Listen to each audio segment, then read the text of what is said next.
decision. You lift me up, fill my eyes with wonder. Forever young in your love, this freedom's untainted. Shalom, sidang jemaat yang dikasihi Tuhan Yesus Kristus. Selamat datang di ibadah online GSI Siripa. Mari kita selalu bersyukur pada Tuhan karena kasih dan kebaikannya bagi kita sekalian. Ibadah minggu ini akan dilayani oleh tim CP Worshipper dan sharing firman Tuhan oleh Gembala Sidang GSI Citra Pendeta Gordon Simare-Mare. Mari persiapkan hati saudara untuk memulai ibadah online saat ini. Pastikan hati saudara terbuka dan siap menerima lawatan dari Tuhan. Selamat beribadah, Tuhan Yesus memberkati. This is living now.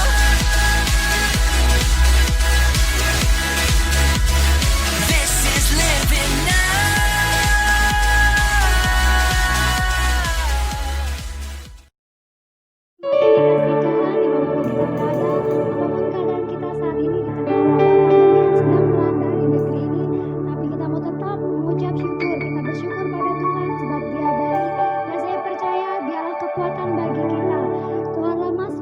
Kita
Shalom saudara, kita akan mendengarkan firman Tuhan pada hari ini. Saya minta kita tundukkan kepala, kita berdoa lebih dulu. Bapa di sorga, terima kasih buat hari ini karena Tuhan berikan kehidupan, kekuatan, kesehatan, perlindungan, damai, sukacita, sejahtera. Tuhan, saat yang indah kami bersama-sama akan mendengarkan firman Tuhan. Mari arahkan pikiran kami, buka hati kami, jamah roh kami, agar diberkati firman Tuhan. Kami rindu firman hari ini akan menjadi kenyataan realita hidup, agar kami melihat dan merasakan dan mengetahui Tuhan kami hidup dan masih bekerja hingga hari ini, menolong kami, menopang kami, memberkati kami. Kami sambut firman-Mu dalam nama anak-Mu Yesus Kristus. Kami berucap syukur, kita yang percaya katakan amin. Bapak ibu saudara, hari ini saya akan sampaikan firman Tuhan, judulnya mendahulukan hal-hal utama. Judulnya mendahulukan hal-hal utama. Dalam hidup Anda pasti punya prioritas. Prioritas ada kalanya berkaitan dengan apa yang bernilai dan paling penting bagi hidup Anda. Prioritas berkaitan dengan apa yang paling penting bagi Anda dan seringkali disebut sebagai nilai-nilai hidup yang Anda pegang. Nilai hidup ini yang menggerakkan Anda dan saya untuk membuat pilihan, membuat keputusan, untuk melakukan segala sesuatu. Seringkali orang tidak tahu apa nilai-nilai hidupnya. Hal ini dapat dilihat ketika orang itu bingung untuk memutuskan sesuatu dalam kehidupannya. Nilai hidup akan membuat Anda jelas membedakan mana yang penting, mana yang tidak penting dalam kehidupan kita sehari-hari. Saudaraku yang kasih dalam Tuhan, bicara mengenai nilai hidup atau yang penting dalam hidup, ada bagi orang tertentu, harta itu lebih penting bagi hidupnya. Bagi orang lain, keluarga lebih penting. Bagi orang lain lagi, kesehatan lebih penting. Bagi yang satu, belas kasihan itu lebih penting. Bagi yang lain, relasi lebih penting. Bagi pihak lain, menjadi terkenal, khususnya buat artis-artis, buat orang-orang terkenal, menjadi terkenal, populer, itu penting buat mereka. Bagi beberapa anak Tuhan, mengatakan bahwa hidup bermakna itu lebih penting. Bagi Anda, apa yang lebih penting? Apa yang lebih penting dalam hidup Anda? Namun sebagai orang percaya Bapak Ibu, sebagai orang percaya, mari kita belajar bersama apa yang lebih penting dan utama dalam hidup kita menurut kacamata firman Tuhan. Bukan menurut kata orang lain, bukan menurut kata dunia, tapi menurut kacamata firman Tuhan. Dalam Matius 6 ayat 33 kita katakan demikian. Tetapi carilah dahulu kerajaan Allah dan kebenarannya, maka semuanya akan ditambahkan kepadamu. Dari ayat ini saya tarik kesimpulan yang pertama, apa yang paling utama dalam hidup. Pertama dalam hidup, utamakanlah mencari kerajaan Allah lebih dari segala-galanya. Konteks ayat ini Bapak Ibu, pada masa itu Tuhan Yesus melihat bahwa ada banyak orang-orang itu mencari keperluan, mencari kebutuhan, mencari apapun yang bisa mensupport dirinya, dan mereka menomorsatukan itu dalam hidupnya.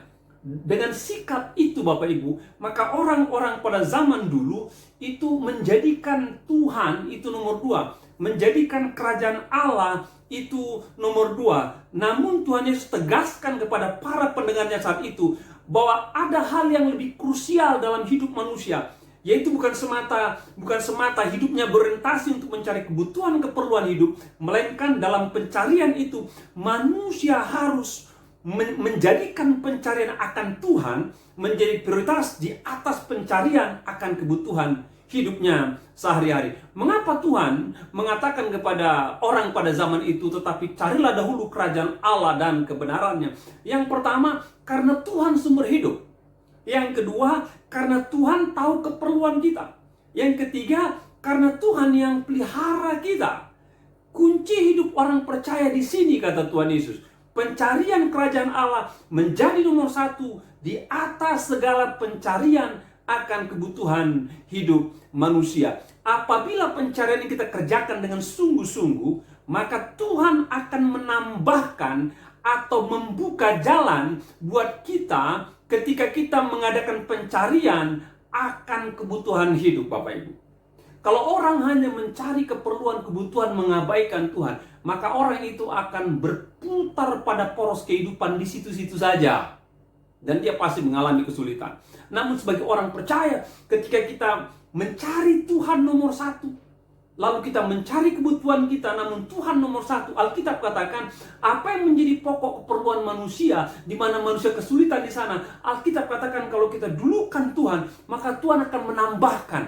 Jadi kalau kita cari Tuhan, maka kebutuhan itu menjadi bonus yang akan mengikuti kehidupan orang percaya. Bapak Ibu, dewasa ini banyak orang Kristen itu punya beberapa tipe dalam bekerja. Ada orang beriman dan tidak bekerja. Ada orang beriman asal bekerja. Ada orang beriman dan sungguh-sungguh bekerja seperti dia bekerja kepada Tuhan. Dan saya mendorong saudara, sekalipun Anda orang beriman, saya dorong saudara untuk menjadi pekerja yang sungguh-sungguh. Karena apa? Banyak orang salah persepsi ayat ini, katakan kalau cari kerajaan Allah berarti nggak kerja. Itu salah Bapak Ibu. Dalam bekerja kita perlu sungguh-sungguh, tapi di atas pekerjaan kita, usaha bisnis kita, Tuhan menjadi utama lebih dari segala-galanya. Tuhan di atas segala-galanya. Dewasa ini Bapak Ibu, ada manusia yang pencarian hidupnya, pikirannya, hatinya untuk mencari kebutuhan-kebutuhan, mencari uang, mencari harta, bekerja bisnis dengan luar biasa. Dan dia mengabaikan Tuhan, menomor duakan Tuhan dalam hidup. Kalaupun ada orang Kristen mulai kayak gini Bapak Ibu, dia akan bekerja menjadikan pekerjaan nomor satu, Tuhan itu nomor dua. Sehingga ibadah jarang, doa jarang, berkumpul bersama dalam kehidupan bersama anak-anak Tuhan jarang. Kalaupun ada itu sekedar mengisi agenda saja. Tapi kalau ada agenda-agenda bisnis, pekerjaan, maka orang-orang kayak gini akan dengan mudah tidak datang ibadah, akan dengan mudah tidak berdoa, akan dengan mudah tidak baca Alkitab. Alkitab katakan itu warning buat orang percaya. Yesus katakan, carilah kerajaan Allah lebih utama dalam kehidupanmu. Carilah kerajaan Allah lebih utama dalam kehidupanmu. Jangan geser atau abaikan Tuhan dengan cara saudara menggeser waktu-waktu doa ibadah saudara. Miliki sikap dan semangat seorang yang mencari Tuhan. Ketika saudara berdoa, bukan asal berdoa. Seperti Anda memiliki semangat, daya juang totalitas dalam mencari uang, dalam mengerjakan bisnis, melakukan usaha, maka Anda harus punya semangat lebih lagi dalam mencari kerajaan Allah, mencari Tuhan lebih daripada semangat Anda dalam bekerja. Pertanyaan klasik namun tidak pernah luntur. Saya bertanya buat saudara, apakah Anda punya jam doa pribadi setiap hari? Apakah Anda punya jam khusus untuk baca Alkitab setiap hari? Apakah Anda memiliki waktu dan hari rutin untuk beribadah? Sekalipun ini masa COVID ya, sekalipun masa COVID, saudara nggak ke gereja secara offline atau secara tatap muka, namun coba hari Minggu tetap hari Minggu. Kalau orang mendahulukan Tuhan, tetap dia beribadah. Dia pasti ambil waktu ibadah sama keluarganya. Mungkin kalau tidak ada bersama keluarga, dia akan buka channel, cari jam ibadah di channel itu, dan ikut ibadah. Tidak pada yang lain Bapak Ibu. Saya mau kasih sebuah kisah. Ada seorang anak Tuhan, pada masa itu dia bekerja di dunia penerbangan. Dan dia punya jabatan luar biasa. Dia seorang anak Tuhan. Kristen sejak lahir, pengakuan dia demikian. Dan dia jarang ke gereja. Kalaupun dia ke gereja Bapak Ibu, dia cuma hari Natal. Setelah itu dia nggak boleh. Dia lebih antusias bekerja. Dia terbang ke Amerika, dia terbang ke Singapura, dia terbang. Hari Minggu bukanlah harinya Tuhan buat dia. Dia lebih suka mengerjakan aktivitas bisnisnya. Dan dia sadar Tuhan tidak punya nomor satu dalam hidupnya. Satu kali orangnya anfal Bapak Ibu. Keluar darah dari hidungnya, keluar darah dari telinganya, keluar darah dari mulutnya. Dan dia dibawa lari ke rumah sakit. Dan di situ baru dia ingat Tuhan. Dan di meja operasi sebelum dia ditangani oleh para dokter, dia minta waktu sejenak 10 menit dan dia berdoa. Dan dia katakan, Tuhan, kalau kau beri aku waktu hidup lagi, kalau kau beri aku waktu hidup lagi, kesempatan kedua untuk hidup, aku akan nomor satukan Tuhan di atas segala usaha dan bisnis dan pekerjaan saya. Betul Bapak Ibu. Proses berjalan dan singkat kata dia menjadi kuat, dia menjadi hidup, dia menjadi pulih. Dan mulai saat itu Bapak Ibu, dia mulai cari Tuhan. Dia mulai sungguh-sungguh ibadah pada Tuhan. Dia mulai ikut PD-PD.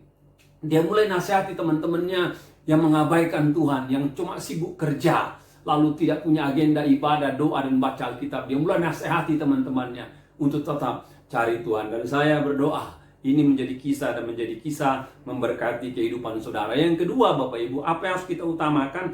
Masih dalam Matius 6 ayat 33 dikatakan, carilah dahulu kerajaan Allah dan kebenarannya. Utamakanlah mencari kebenaran Allah di atas kebenaran-kebenaran yang lain dalam kehidupan saudara. Konteks ayat ini Tuhan tegaskan kepada para pendengar pada masa itu agar para pendengar mengutamakan kebenaran dalam hidupnya lebih dari yang lain. Lalu kita bertanya, apa itu kebenaran? Nah, kalau bicara mengenai apa itu kebenaran, semua punya definisi. Agama-agama punya definisi. Kamus-kamus punya definisi, para pakar punya definisi, bahkan para ilmuwan filsuf punya definisi. Tapi Alkitab menjelaskan bukan apa itu kebenaran, siapa itu kebenaran. Alkitab katakan kebenaran adalah Tuhan Yesus sendiri. Jadi kalau dikatakan carilah kerajaan Allah dan kebenarannya, maka kita harus mencari kebenaran itu Yesus sendiri dalam hidup kita. Jadi kalau Bapak Ibu Saudara menjadi orang percaya, bertemu dengan Tuhan, mengalami Tuhan, saudara adalah orang yang diberkati. Karena Anda mencari kebenaran dalam kehidupan. Dan saya percaya ada Tuhan yang akan menyertai saudara. Yang kedua, bagaimana bagaimana cara kita mencari kebenaran? Mencari kebenaran maksudnya di sini adalah menempatkan kebenaran firman Tuhan di atas segala kebenaran ketika saudara menjalani kehidupan sosial, etika, dan moral. Mari saya ambil kasus saudara. Sekarang sedang ada banyak masalah-masalah etika moral. Itu bicara mengenai pornografi, bicara mengenai perselingkuhan, bicara mengenai korupsi, bicara mengenai hal-hal yang tidak baik. Dan kalau ada orang terlibat di sana, seringkali orang mencari pembenaran diri. Dia coba cari orang yang mendukung dia, Bapak Ibu. Tapi saya mau katakan, nggak ada kebenaran diri dengan berbuat salah. Coba lihat firman Tuhan. Kalau firman Tuhan katakan nggak benar berselingkuh, nggak benar berkorupsi, nggak benar pornografi, ya nggak benar Bapak Ibu. Dan dengan cara menempatkan firman Tuhan menjadi kebenaran atas kehidupan sosial, etika, dan moral kita, yakinlah hidup kita akan disertai oleh Tuhan. Dewasa ini ada isu yang kedua yang saya lihat yang ramai beberapa waktu yang lalu, masalah LGBT, saudara. Ya ada banyak argumentasi, ada berapa pemimpin katakan itu sah karena itu dilakukan dengan rasa suka dan suka saling mengasihi. Tapi Alkitab katakan baik-baik, pemburi tidak punya hak dalam kerajaan Allah. Firman Tuhan tegas yang menyatakan tidak diperkenankan dalam Alkitab orang-orang berbuat demikian. Apapun alibi atau landasan daripada pegangan saudara untuk membenarkan diri. Alkitab firman Allah adalah standar kebenaran. Mari saya kaitkan dengan masalah relasi Bapak Ibu. Ya kalau ada dua orang ribut, ya suami istri ribut, kakak adik ribut, biasanya dua orang ini akan senantiasa berkata saya yang benar, dia yang salah, saya yang benar, dia yang salah. Saya mau katakan coba lihat apa dan bagaimana cara Alkitab mengajarkan kita menyelesaikan masalah dengan benar. Dan ikuti. Dan Alkitab mengajarkan kalau saudara orang percaya, maka kalau ada keributan, maka Anda harus mengalah, kata Alkitab. Kalau Anda orang percaya, ada keributan, maka Anda minta maaf meskipun Anda tidak salah. Itu kata firman Tuhan. Satu kali teman saya ada seorang pengacara. Saya main ke kantornya dan dia bilang, Pak ini ada kasus orang Kristen anak Tuhan. Bapak dan anak ribut mengenai perusahaan. Dan untuk masalah perusahaan, mereka bayar lawyer. Bahkan kasusnya ini Bapak Ibu tidak sebanding dengan uang yang sudah habis. Mereka bayar untuk memenangkan perkara. Lalu teman saya yang pengacara katakan, Pak ini bukan masalah kasus lagi Pak, ini masalah ego katanya. Bahkan kasusnya kecil tapi untuk membiayainya lebih besar daripada kasusnya, itu udah masalah ego katanya. Mereka ingin menunjukkan bahwa mampu. Padahal ini orang tua dan anak ribut. Alkitab katakan sebagai orang percaya, engkau harus tempatkan kebenaran, mencari kebenaran lebih utama dalam kehidupan saudara dan saya. Ada sebuah kisah yang baik yang saya dapatkan dalam pengalaman pelayanan saya. Saya melayani di sebuah gereja di daerah Pasar Baru dan saya berjumpa dengan seorang diaken. Dia bilang, Pak Pendeta, saya punya kasus dan firman Tuhan ya dan amin. Saya bilang kasusnya apa Pak? Dia bilang kami keluarga besar pengusaha. Perusahaannya besar sekali Bapak Ibu. Dan ketika papa mamanya meninggal, maka perusahaan diserahkan kepada dia dan keluarganya. Dan dia pemimpinnya. Namun berjalannya waktu rupanya saudara-saudara yang lain gak suka sama dia. Dan mulai adakan rapat dan singkat kata dia diminta untuk berhenti dari jabatan salah satu direktur atau pemegang saham daripada perusahaan keluarga ini. Secara manusia itu pasti tersinggung Bapak Ibu. Tapi dia katakan saudara-saudaranya, baik, saya tanda tangan. Dan dia lepaskan sebuah jabatan, dia lepaskan sebuah saham, dia lepaskan sebuah kepemilikan, dan dia beraktivitas saja. Dan dia menyembah Tuhan, dia datang pada Tuhan, dia lakukan bisnis lain, dan Tuhan berkati dia. Perhatikan Bapak Ibu, dia mengerjakan kebenaran firman Tuhan dengan cara mengalah dan menyerahkan apa yang menjadi haknya. 11 tahun kemudian katanya, maka semua saudaranya yang dulu menyuruh dia berhenti melepaskan hak datang sama dia, menyerahkan perusahaan itu seutuhnya ke dalam tangannya. Dikatakan memang kamu cocok pimpin perusahaan ini, hak kamulah yang membagi saham, membagi keuntungan buat kami, di tanganmu 100%. Dia katakan ketika saya pegang Pak perusahaan itu, maka perusahaan itu tiga kali lipat meningkat Pak dalam jangka 5 tahun. Saya katakan ketika anak Tuhan pegang kebenaran firman Tuhan, maka Tuhan akan memberkati dia. Yang terakhir Bapak Ibu, apa yang harus kita utamakan? Saya baca di Alkitab dalam Matius 6 ayat 25b, bukankah hidup itu lebih penting daripada makanan dan tubuh itu lebih penting daripada pakaian? Utamakanlah hidup lebih daripada kebutuhan sandang pangan dan sekunder saudara. Langsung saja Bapak Ibu, dewasa ini saya lihat ada banyak orang salah memandang hidup. Perhatikan, hidup itu dalam bahasa aslinya psike.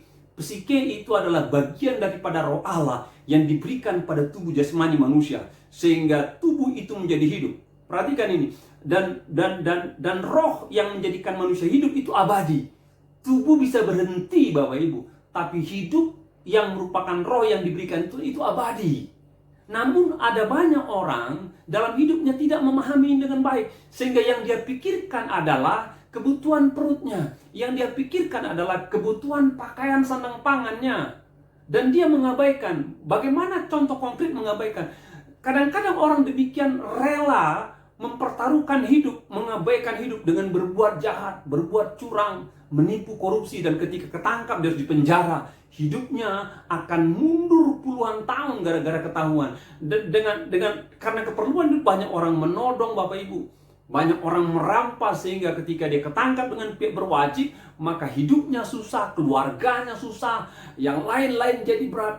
Sebagai orang percaya, kita katakan, ingat, hidup itu lebih penting daripada makanan, daripada pakaian. Saudara perlu bekerja, saudara perlu berupaya, saudara perlu berbisnis untuk mendapatkan kebutuhanmu, tapi jangan korbankan hidupmu dengan cara-cara yang tidak benar, dengan cara-cara yang tidak sesuai dengan kebenaran firman Tuhan. Karena itu bisa mengancam hidupmu, mengancam keluargamu. Jadi dalam hidup engkau harus menikmati kehidupanmu, mensyukuri kehidupanmu, karena hidup yang Tuhan beri membuat engkau bisa menjalani hari dengan penuh sukacita. Dan percayalah ada Tuhan dalam kehidupan saudara. Utamakan kehidupanmu lebih daripada praktek kerja yang membahayakan kehidupanmu. Kiranya firman Tuhan yang berkati saudara. Dan saya berdoa, engkau diberkati Tuhan, keluargamu diberkati Tuhan, bisnismu diberkati Tuhan, dan Tuhan akan senantiasa menyertai saudara. Dahulukan kerajaan Allah dan kebenarannya, maka semuanya akan ditambahkan kepadamu. Dahulukan kebenaran-kebenaran.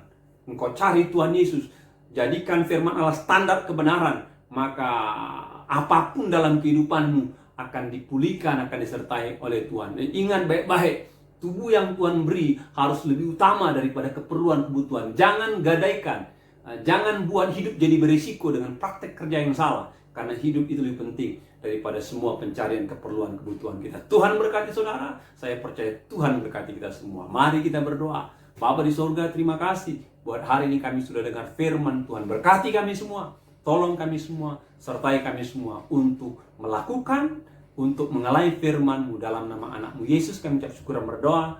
Kita yang percaya katakan amin. Selamat hari Minggu saudara semua. Saya percaya Bapak Ibu sekalian pagi hari ini diberkati dengan firman Tuhan. Dan sebentar kita akan mau menutup ibadah pagi hari ini. Kiranya kita naikkan satu pujian itu. Kiranya Tuhan memberkati kita dan melindungi kita. Haleluya. Kami bersyukur, kami berterima kasih buat kasih setiamu di dalam hidup kami. Bila persembahan pujian kami di akhir ibadah kami pagi hari ini. Haleluya.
Haleluya, kami bersyukur ya Bapak, kiranya Kau juga memberkati setiap umat-Mu yang sudah mengikuti ibadah online pagi hari ini. Kau berkati dengan berkat daripada Tuhan berlimpah-limpah.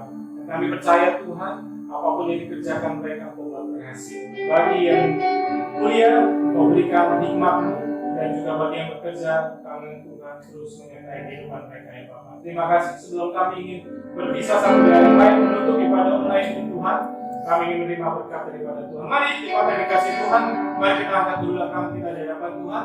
Firman Tuhan berkata, Tuhan memberkati engkau dan melindungi engkau. Tuhan menyertai engkau dengan wajah-Nya dan memberi engkau kasih karunia. Tuhan menghadapkan wajah-Nya kepadamu dan memberi engkau damai sejahtera. Kiranya anugerah daripada Allah Bapa, cinta kasih daripada Tuhan kita Yesus Kristus, dan penyertaan daripada Roh Kudus menyertai kita sekalian, mulai daripada hari ini sampai Maranatha. Yesus datang kedua kali menjemput kita di atas awan. Mari yang sudah diberkati Tuhan katakan sama-sama, amin. Haleluya. Sampai jumpa di minggu yang akan datang. Minggu yang akan datang kita akan memulai ibadah offline. Kiranya Tuhan Yesus berkati kita sekalian. Haleluya. Amin. Kami mengucapkan terima kasih dan mari terus dukung dalam doa buat para pelayan yang telah terlibat dalam ibadah online hari ini. Kiranya Tuhan Yesus memberkati dan melindungi saudara. Serta dukung channel YouTube GSJ Setipa dengan cara klik tombol subscribe, like, and share video ini kepada rekan-rekan kita sekalian. Jangan lewatkan ibadah offline GSJ Setipa pada hari Minggu tanggal 5 Juli 2020 yang akan dilayani oleh tim CP Worshipper serta sharing kebenaran firman Tuhan disertai dengan perjamuan kudus oleh Gembala Sidang GSJ Setipa Pendeta Agus Setiawan. Bagi seluruh jemaat yang akan hadir dalam ibadah offline tersebut, wajib mengikuti protokol kesehatan yang telah dianjurkan oleh pemerintah seperti menggunakan masker. Mari terus berdoa untuk bangsa kita, kota yang kita kasihi, serta gereja Tuhan agar Tuhan melawat dan memulihkan. Terus jaga kondisi dan kesehatan kita, ikuti setiap himbauan pemerintah dengan sebaik-baiknya. Selamat hari Minggu, Tuhan Yesus memberkati. This is living now.